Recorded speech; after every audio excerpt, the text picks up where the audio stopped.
आप हैं भारतीय किसान यूनियन शंकर के जिलाध्यक्ष प्रताप जी। आज आपका धरना किन मांगों को लेकर है? इससे पूर्व भी आपने धरना किया था, वह मांगें आपकी मान ली गई थी, तो आज क्या कारण है आपका, किन मांगों को लेकर धरना है? पत्रकार बंधु, आपके लिए और आपके चैनल को नमस्कार करते हुए मैं ये कहना चाहूँगा, ये आज मेरा कोई धरना प्रदर्शन नहीं है, ये एक मासिक पंचायत है और ये हर माह की 20 तारीख को होती है। इस महीने के अंतर्गत जितने भी किसानों की समस्याएं मेरे पास नए सिरे से आती हैं, उन समस्याओं के लिए मैं लेकर के यहाँ पर एक ज्ञापन बनाता हूँ और उस ज्ञापन के माध्यम से मैं अपने जो उपजिलाधिकारी महोदय हैं या संबंधित अधिकारियों के लिए उससे अवगत कराता हूँ, ताकि मेरी ये किसानों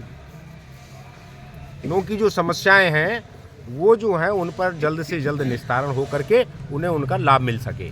तो इसी संदर्भ में आज मेरा जो है पहला बिंदु मेरा जो है वो इस बात को लेकर के है कि यहाँ पर बहुत सारी गौशालाएँ बन चुकी हैं।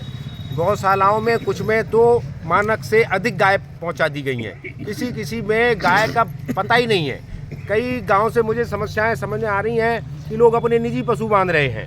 तो मैं महोदय को ये अवगत कराना चाहता हूँ कि एक बार जो भी इससे संबंधित अधिकारी या कर्मचारीगण हो, संज्ञान में लेकर के देखें कि कहाँ पर क्या हो रहा है। हम तो अपने स्तर से उन्हें बताते ही हैं, कम से कम सरकारी कर्मचारी भी तो हिलें, वो भी तो जाके देखें सत्यता क्या है कि यहाँ आए हुआ जो है किसान संगठन वैसे ही मतलब हवा में तीर छोड़ रहा है या वास्तविकता है, धरातल पर भी कोई बात है। तो एक तो ये गायों वाला समस्या सबको पता है कि इस कठोर ठंड में, कड़कड़ाती ठंड में जो है समस्या कितनी भीषण है। इसमें जो है किसान रात भर जो है टाँड़ बना करके जाग रहा है और ये कर रहा है। एक तो ये बड़ी समस्या है। दूसरा महोदय एक ऐसा है, हमारे सरकार के द्वारा आज से कई वर्ष पहले ग्राम रहटुया में एक सोसाइटी बनाई गई थी जो कि बिशारतगंज से संचालित है, किंतु उस पर कुछ चंद ग्रामीणों ने उस पर अवैध कब्जा कर रखा है। उसमें पशु बांध रहे हैं, उपले थोप रहे हैं, यानी उसको नरक बना दिया गया है। जबकि वो सरकार ने पैसा करोड़ों रुपए इसलिए लगाया था कि मेरे किसानों के लिए जो है वहाँ से खाद बीज उपलब्ध हो सके, वहाँ पर क्रय केंद्र खोले जा सके। इन पर जो है मैं कई बार कर चुका हूँ। इस चीज़ को मुझे लड़ाई लड़ते लड़ते 1 साल से अधिक हो गया है। एक बार खाली करा दिया, लेकिन वो इतने ढीठ लोग हैं कि पुनः उन्होंने उस पर कब्जा कर लिया है। तो सरकार को मैं ये कहना चाहता हूँ कि उन पर जब तक मुकदमा नहीं होगा, कानूनी कार्रवाई नहीं होगी, तब तक जो ऐसे ढीठ लोग जो सरकार की जो आम किसान के लिए हैं वो चीज़ों को भी खुद ही वो नहीं करने दे रहे हैं। और इसके बाद मेरे पास जो समस्या है वो साहब एक चीज़ बहुत बड़ी समस्या हो गई है। एक तो ये जो खाद का कट्टा 40 किलो का कर दिया है और इसकी कीमत 270 रुपये है, इसको 300 प्लस करके बेच रहे हैं। इसमें कुछ अनाप शनाप चीज़ें लगा करके किसानों को जो है ठग रहे हैं। ये इस चीज़ पर जो है संज्ञान लिया जाए। जिस चीज़ की आवश्यकता है, किसान भी आजकल इतना सीधा नहीं रह गया है। उसके घर में कोई वो अगर पढ़ा लिखा नहीं है तो उसका बच्चा पढ़ा लिखा है, उसे इसकी जानकारी है कि मेरी फसल को क्या ज़रूरत है। आजकल तमाम ऐप इशू हो गए हैं, उन ऐप के माध्यम से भी आदमी ये देख लेता है कि मेरी फसल को क्या ज़रूरत है। तो इस तरह से जो किसानों को इस तरीके के जो भ्रष्ट व्यापारी लोग जो है किसानों को जो दोहन कर रहे हैं, इस पर भी संज्ञान लेकर के तत्काल प्रभाव से उस पर कार्रवाई करने की आवश्यकता है। और एक खास बिंदु है कि बिजली विभाग से लेकर के बिजली विभाग के पता नहीं किस टाइप के उनके मीटर्स वगैरह हैं।